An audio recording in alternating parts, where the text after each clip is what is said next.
Russia and the United States clashed over Ukraine at the UN Security Council today. More than 100,000 Russian troops are amassed on its neighbors' borders, and tensions are soaring as U.S. Ambassador Linda Thomas-Greenfield told the Council that Moscow is planning to increase its force in Belarus sixfold in the coming days. But Russia's ambassador to the UN, Vassily Nebenzia, rejected the allegations and said Washington was engaging in hysterics by calling the council meeting on Ukraine. Let's listen in. The delegation of the U.S., in explaining its proposal on convening this meeting, has pointed out that it considers the deployment of Russian troops within Russian territory as a threat to international peace and security.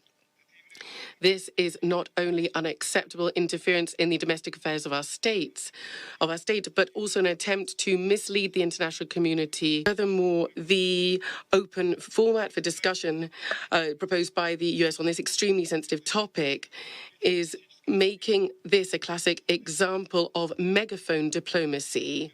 We have had numerous meetings, over 100 meetings over the course of the past few weeks, both with Russian officials and in consultations with our European and Ukrainian colleagues. All of these meetings have been in private. We think it's now time to have a meeting in public. You've heard from our Russian colleagues that we're calling for this meeting to make you all feel uncomfortable. Imagine how uncomfortable you would be if you had 100,000 troops sitting on your border in the way that these troops are sitting on the border with Ukraine. Since our American colleagues convened us today, let them show us any evidence apart from bogus narratives that Russia is intending to attack Ukraine. In the statement of my American colleague, there was a significant hodgepodge of accusations of aggressive actions by Russia, but no specific fact given. Incidentally, I'd like to put a question not only to our US colleague, but also to those who said, where did you get the figure of 100,000 troops that are deployed, as you state, on the Russian-Ukrainian border? Although that is not the case. We have never cited that figure. We've never confirmed that figure. In addition to military activity, we've also seen a dramatic spike in cyber attacks on Ukraine in recent weeks. Russian military and intelligence services are spreading disinformation through state-owned media and proxy sites, and they are attempting without any factual basis to paint Ukraine and Western countries as the aggressors to fabricate a pretext for attack. Russia's military buildup on the border has been paired with extensive new demands and aggressive rhetoric.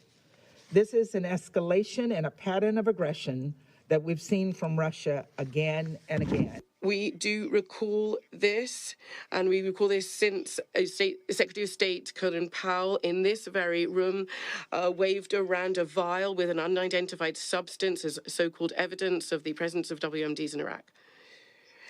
They didn't find any weapons, but what happened with that country is well known to one and all. American troops, advisors, and weapons, including nuclear weapons, are frequently deployed thousands of kilometers from Washington. I'm not even talking about the fact that the military adventures of the US have killed hundreds of thousands of civilians of countries, of places where they were supposed to be bringing peace and democracy. The US consistently, including over recent years, has used force against other states without the authorization of the UN Security Council. We wholeheartedly clapping for this, but this crisis just has one dimension. It's a domestic Ukrainian crisis, and changing the situation, improving it, can only be done through Kiev implementing the already mentioned Minsk agreements that stipulate primarily direct dialogue with Donetsk and Lugansk. There is no other option if our Western partners push Kiev to sabotage the Minsk agreements, something that Ukraine is that they're willingly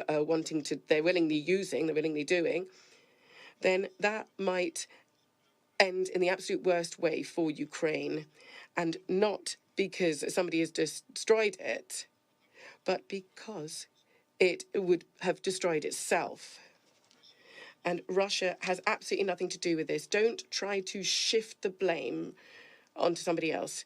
And we are going, incidentally, to talk about all of this in detail on the 17th of February during the long-planned annual UN Security Council meeting on the implementation of Resolution 2202. Thank you.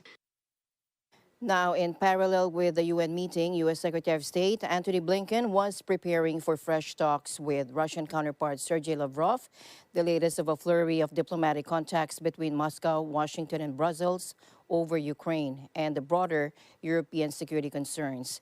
The U.S. and its allies have ramped up joint efforts to deter any Ukrainian invasion, with Washington and London warning Sunday it would be punished with devastating economic sanctions.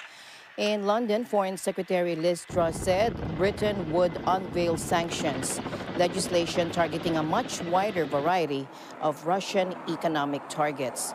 Meanwhile, the Kremlin denounced Britain's move as an undisguised attack on business, charging the Anglo-Saxons are massively ramping up tensions on the European continent.